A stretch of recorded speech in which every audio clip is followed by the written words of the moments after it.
Hello Facebook, hello YouTube, and hello camera. A very Merry Christmas to you all. As you know, this channel is all about cooking and decorating cakes. But today, we are promoting autism. So that's what we are doing today. And I have a very special guest with me right here. So, can you introduce yourself? What's your name, please? Okay, hi everyone. My name is Prince Israel and I'm an autistic speaker and I'm an advocate, and I'm originally from London but I reside in Kent. So when we talk about autism, what is autism? Autism is like it's something that no one can't really control with. It's like there are different types of it. Like you've got the high functioning, which I'm on. Some on like on mild, some of them are like different types. Severe is like extremely high.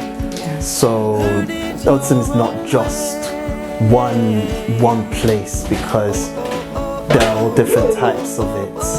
Okay, so me too, being a mother with, I have a son who's just here with autism.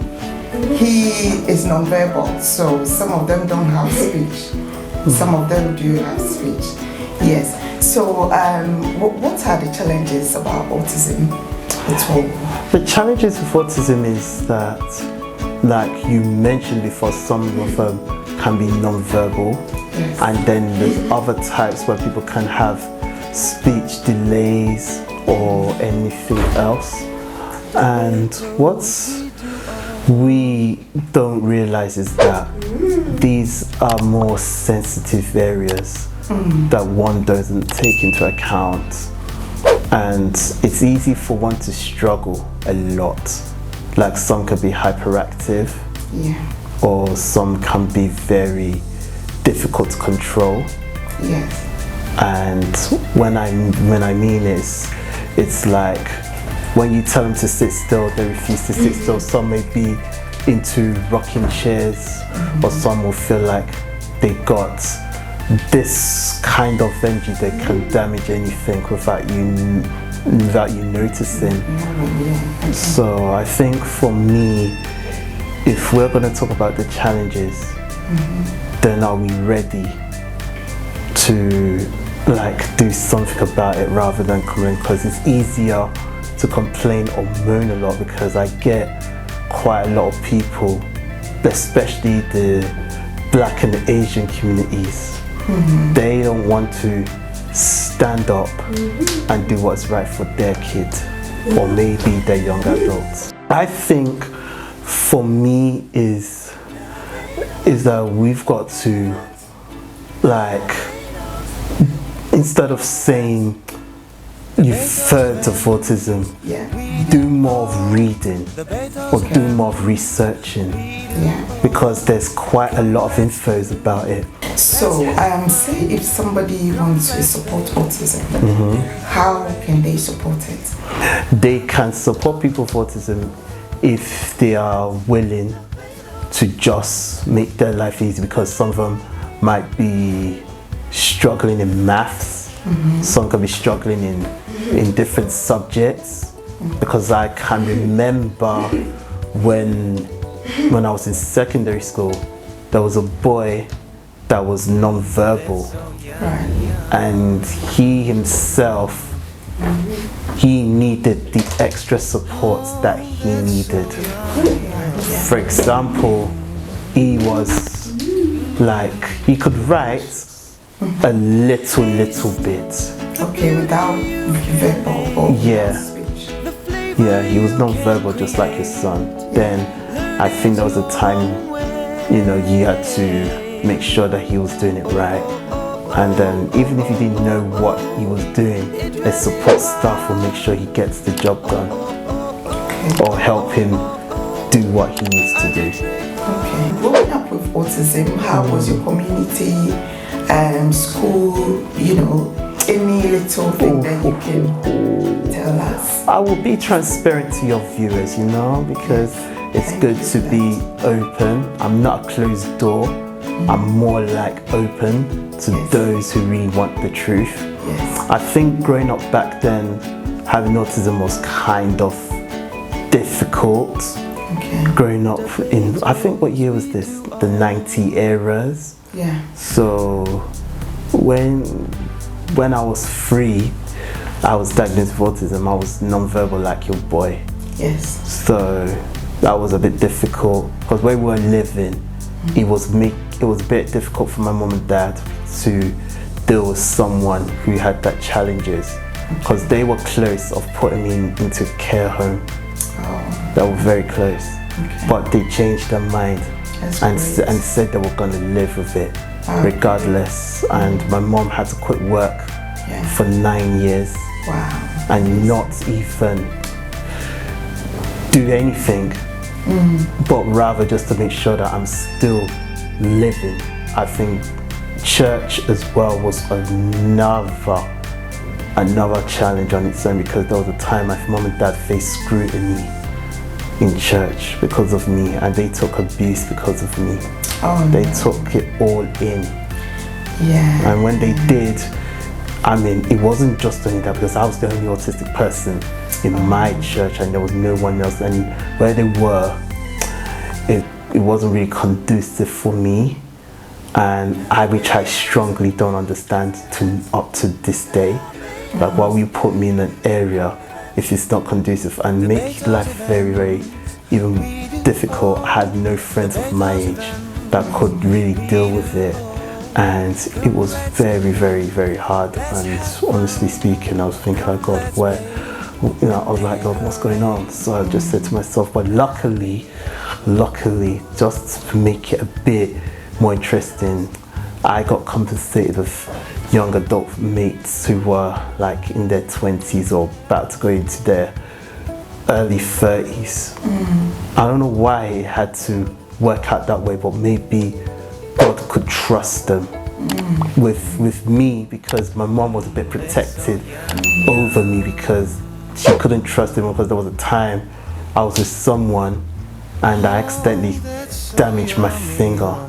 It damaged it, and since then I was like, nobody didn't really pay attention to what it was, and it was really, really like a bit horrible, because like, it's not that they were just a bit in denial of, you know, the autistic challenges, because I wasn't verbal until 6 years old.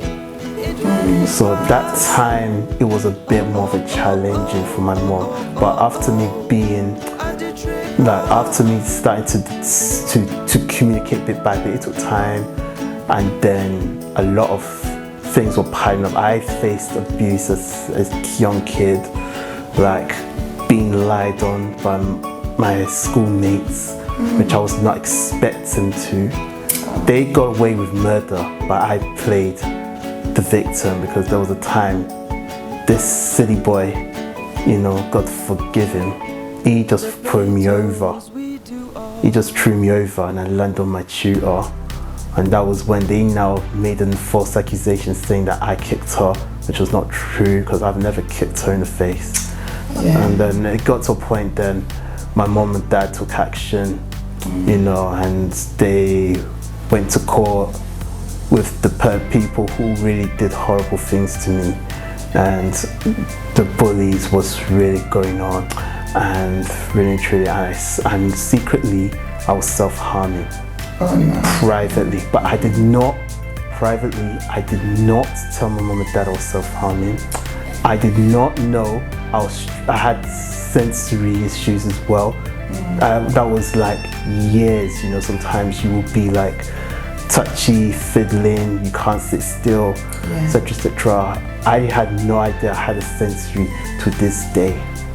To this day, someone that spoke clearly and said to me, like, don't be ashamed of, you know, where you are in your life, because even if you talk to people who have autistic kids, are they willing to be accommodative? Are they willing to understand stronger things? But then to make it raw, more easier. You know, I've been some stages where I've faced a lot of scrutinies. You know, I didn't know how to deal with certain things. You know, sometimes people just laugh at me, they'll just look down on me saying, oh, what's the matter, and etc. And I've really taken quite a lot. I mean, the positive side was music was keeping me moving. Yeah. So that was just what made me where it is. Then advocating for the autistic people was a bonus, and I said to myself, look, if I turn 30, I promise that I will make sure that the families will get, you know, the support that they need, because I feel that I can't just really go on without helping families that need it most. So I think the whole reason why I'm being transparent on this program is to tell every family, if you have autistic girl or boy, please don't be ashamed of him or her. They're in their transition period. Because if you learn to be patient with the transition period like my mom and dad did, it will be even worth a while. And it's not that you're demanding them to talk quickly, no. It's going to come with timing, loving and support. And especially when you're around them, your job is not to beat them, your job is not to put them down, because like there was a time when I wanted my mom's attention, mom sent me to some guy in the church. Well, he's not alive now, he's gone. But there was a time he took me where the toilets and the storeroom was, and he beat me up. How? He beat me up as an autistic. He just beat me up, but nobody saw it.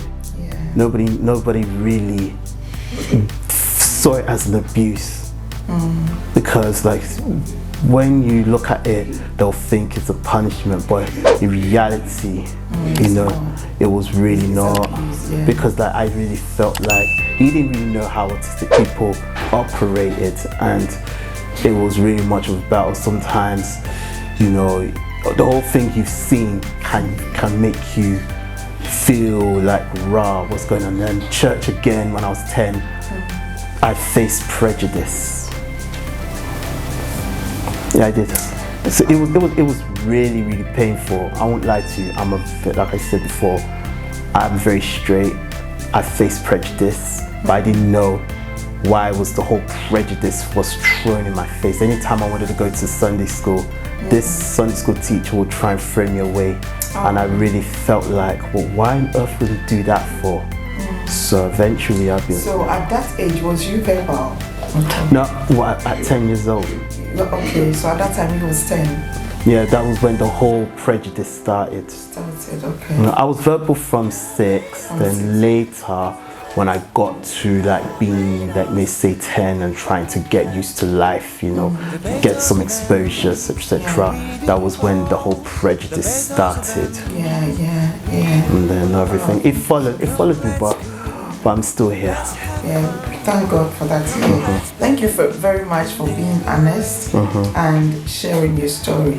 So this is why we are creating awareness and also letting people know. So we're still creating the awareness. Yeah, I'm so sorry about the background noise. My son is, is just here. He's 12, but he's non-verbal. So we are creating awareness about autism.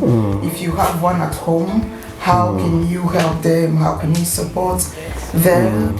And so on and so forth. So that's why we are here, basically. So, Prince, can I just ask you? Yeah, go ahead. So you see, when you're in the street, and say, how can somebody basically with a clean heart support someone with autism?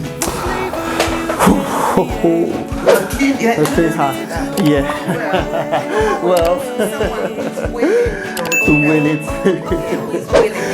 because like you said, some people can just take you in the corner, and then do some horrible things. Whatever they want to do, but someone who is willing to help. That's why we are here.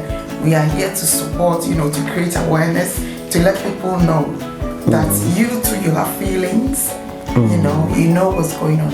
It's just that, it's a difference now. So how can people... I think, like you said, people with a clean heart, it takes discernment, because that time I wouldn't really know about discernment. So you've got, I mean, for example, there was this guy that used to live in London. He was like an uncle to me.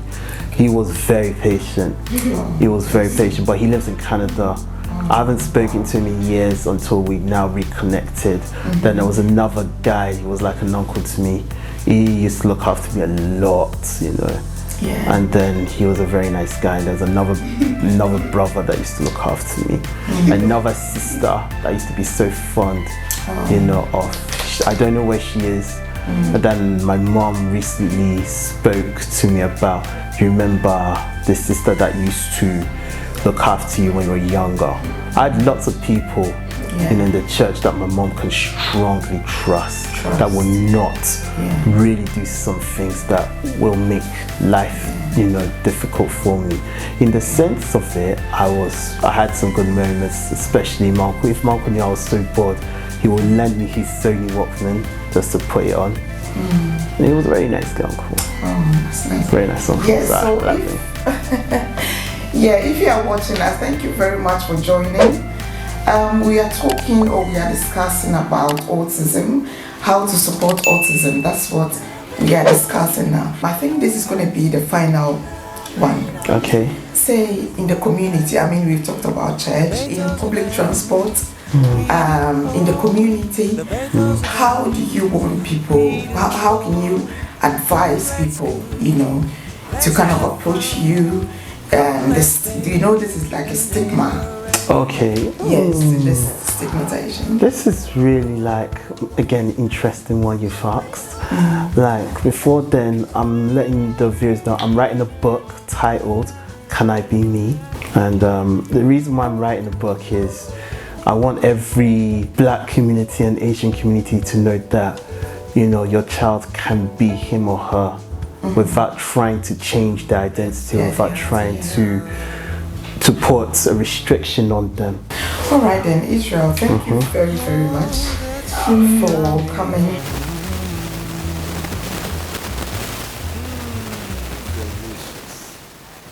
So sorry guys, my microphone was playing up and it eventually went off, which I didn't realize. So all that I was saying was thank you very much for watching, for tuning in. And if you have any questions, please ask and we will answer them for you. It was also Prince's birthday last week, so we celebrated it for him as well. And this is a bit of the celebration video. Thank you very much once again for watching, and we will meet again. God bless you. So we're setting up the table and get dinner ready. So, to there. Yes, let's bring this in the middle.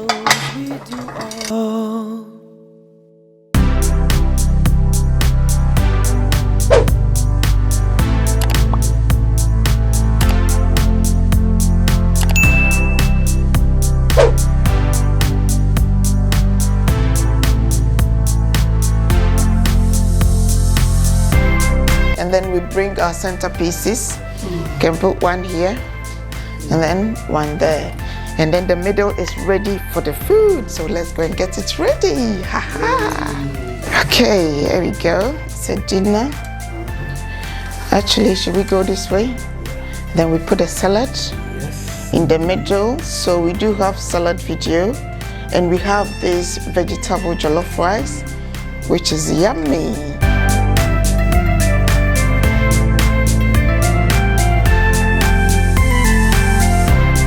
This is the birthday boy's cake. We couldn't bake, you know, but we've bought one.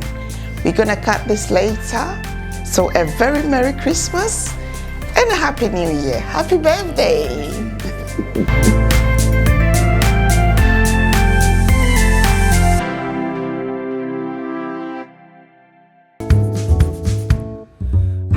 That's so yummy, yum. Oh, that's so yummy. Delicious.